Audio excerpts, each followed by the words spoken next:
Hello বন্ধুরা, সবাই কেমন আছো? আশা করি সবাই খুব ভালো আছো। আমিও ভালো আছি। আর সবারই নিশ্চয়ই পুজোতে সবাই খুবই এনজয় করছো।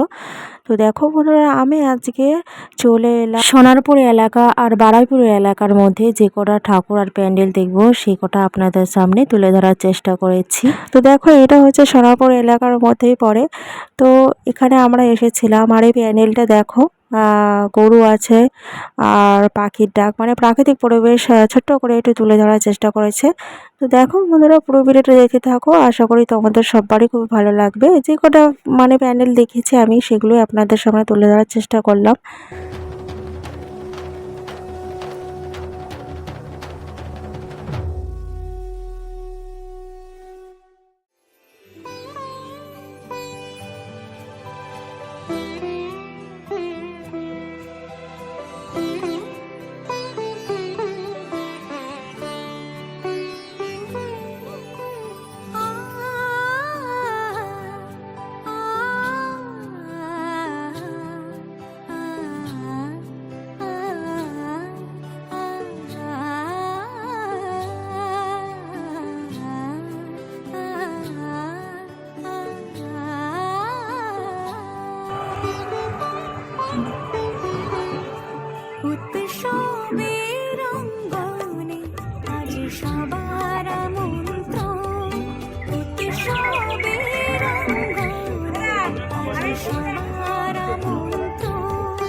তো দেখো, আরও একটা নতুন প্যান্ডেলে চলে এসেছি। তো প্যান্ডেলটা দেখো খুবই সুন্দর হয়েছিল। আর ভিতরের ঠাকুরগুলো সত্যি বলছে অসাধারণ হয়েছে।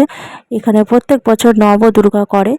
তো দেখো, 9টা দুর্গাও দেখাবো আর প্যান্ডেলটা তো আপনারা দেখবেই। তো চলো দেখতে থাকো।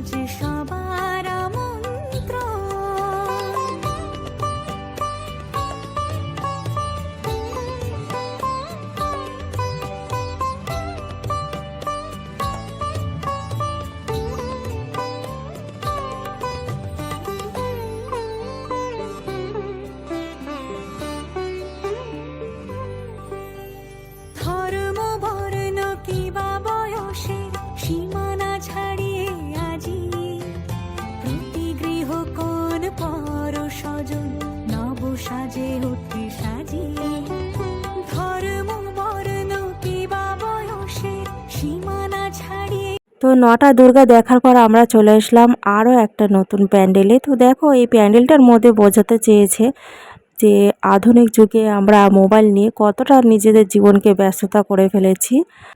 ছোট থেকে বড় সবাই আমরা একটু ফোন নিয়েই বেশি বিজি হয়ে যায় আর কি। নিজেদের ফ্যামিলিদের সঙ্গে সময় কাটানো তো দূরের কথা, ফোন নিয়ে বেশি ব্যস্ততা হয়ে পড়েছি। তো সেটাই বোঝাতে চেয়েছে এই প্যান্ডেলটার মধ্যে। আর প্রতিমাটা সত্যি খুবই সুন্দর হয়েছিল।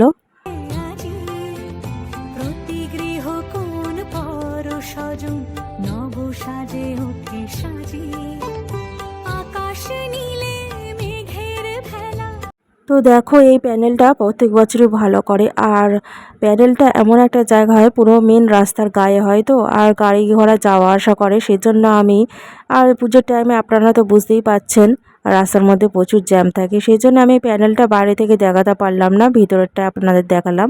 তো বাঁশ দিয়ে, ঝুড়ি দিয়ে আর শামুক দিয়ে ভালো করে প্যানেলটা সাজানো হয়েছিল।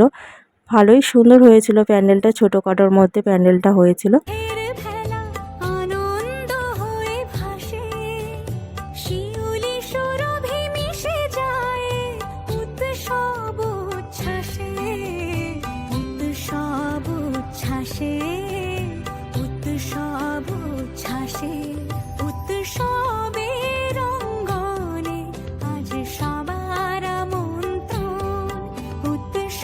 তো এই প্যানেলটাতে যখন ঢুকলাম, বাইরে থেকে লাইটিং দিয়ে ভালো করে সাজানো হয়েছিল। আর প্যানেলটার মধ্যে একটু ভিড়ও হয়েছিল, তো আমাদের লাইন দিয়ে ভিতরে প্রবেশ করতে হয়েছিল। তো এই প্যান্ডেলটার মধ্যে সাঁওতালদের পরিবেশ তুলে ধরা হয়েছে। তো খুবই সুন্দর হয়েছিল। তো মূর্তিগুলো তো দারুণ হয়েছিল, পুরো যেন জ্যান্ত মূর্তি দাঁড়িয়ে রয়েছে।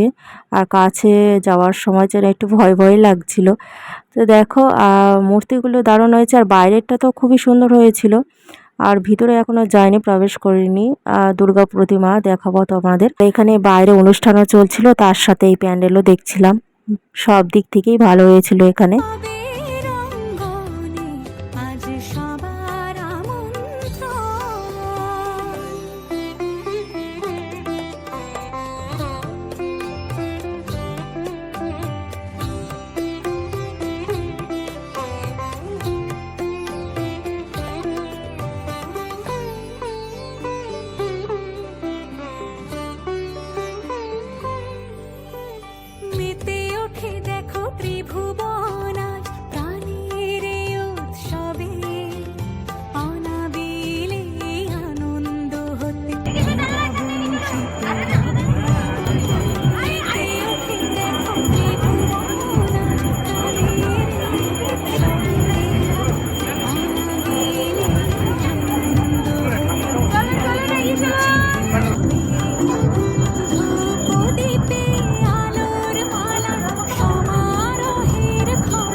তো সাঁওতালদের পরিবেশ দেখার পর আমরা চলে আসলাম আর একটা নতুন প্যান্ডেলে। তো এই প্যান্ডেলটা হলো প্যারিসের হাউস। তো দেখো বাইরে থেকে প্যান্ডেলটা কতটা সুন্দর হয়েছে, আর ভিতরেটা তো খুবই অসাধারণ হয়েছিল। আর বড় একটা ঝাড়বাতি ছিল, যেটা দেখতে ছিল খুবই সুন্দর, আর প্রতিমাটাও দারুণ হয়েছিল। তো বন্ধুরা, আজকের মতন ভিডিওটা আমি এখানে শেষ করে দিলাম। সোনারপুর আর বারাইপুর এলাকার যে কটা মণ্ডপ প্রতিমা আমি দেখেছিলাম, সেগুলি আপনাদের সামনে তুলে ধরার চেষ্টা করেছি। সবার পুজো খুবই ভালো কাটুক, সবাই খুবই এনজয় করো আর জমিয়ে খাওয়া দাওয়া করো। চলো সবাই ভালো থেকো, সুস্থ থেকো।